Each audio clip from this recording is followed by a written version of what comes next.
Boa noite, meus seguidores favoritos. Hoje eu vim falar sobre prurido vaginal, aquela coceirinha na vagina. O que isso tem a ver, Larissa, com diabetes? Tem tudo a ver. Inclusive, tem a ver com a minha história, de onde tudo começou.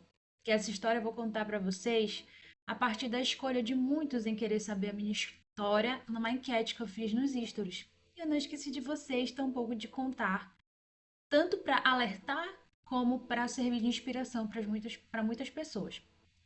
Então, gente, eu descobri a diabetes eu tinha 21 anos e na época eu comecei a sentir coceirinhas na vagina, que são os pruridos vaginais, uma linguagem mais técnica.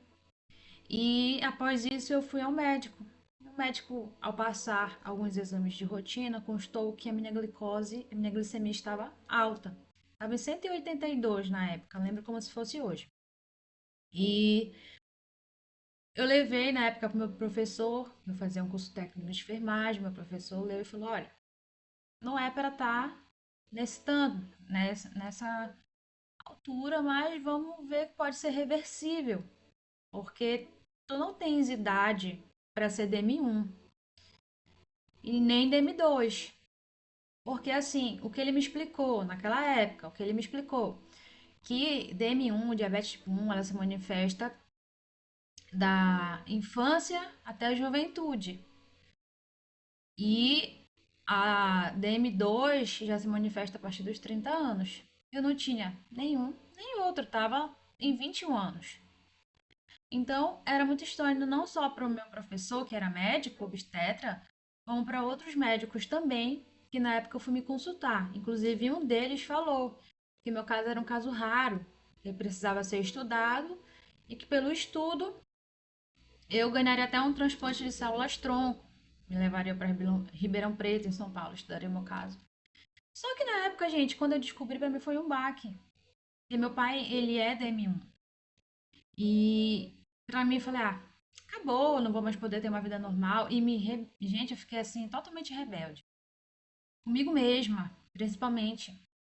E fiquei com vergonha de sair na época. Ficava com vergonha de dizer o meu problema para muitas pessoas e, pelo amor de Deus, né, gente? E isso foi me atrapalhando muito na minha vida. Porque através disso eu literalmente definhei. Eu nunca fui forte, gorda. Nunca fui. Sempre tive um corpo assim, magro. Mas eu tava demais, gente. Tipo, literalmente demais.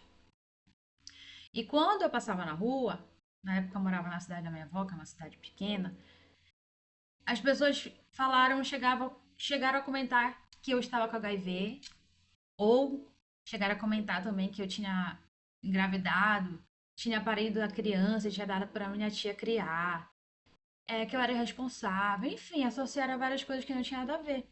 E eu tinha vergonha de dizer o que era. E quando eu falava para algumas pessoas, que eram pouquíssimas pessoas, eu falava com vergonha, eu não queria tocar no assunto. E as pessoas ficavam surpreendidas. Como assim, diabetes? Porque para muita gente é um bicho de sete cabeças e para mim naquele tempo também era. E foi aí que eu eu ficava revoltada, gente. Quando eu escutava certos comentários, eu ia chorando na rua. Uma vez eu fui andando na rua e um grupo falou assim: ah, não sei o que, só pele e osso, que na época era o comercial da escola. Isso mexia muito comigo. Aí que eu não queria me cuidar mesmo. Eu falava, ah, essa praga, essa doença.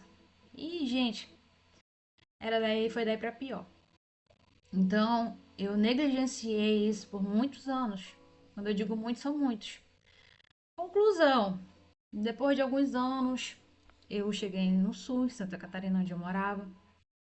E lá eu fui fazer os exames com uma médica, endocrinologista, e ela constatou.